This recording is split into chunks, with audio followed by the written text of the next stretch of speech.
Naglalakad ako mga kaibigan. Pauwi.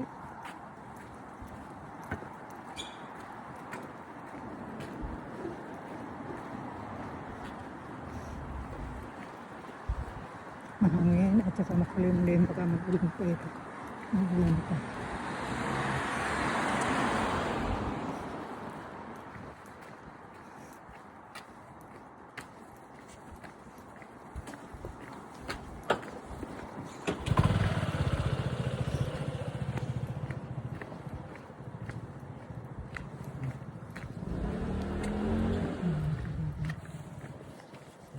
Yan.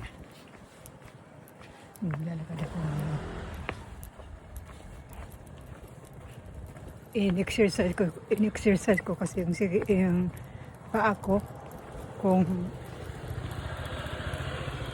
pwede na ako makalakad malayo at saka yung ganitong forma na mababa sa mataas ang lalakarin, parang may kaunting parang bundok-bundok siya.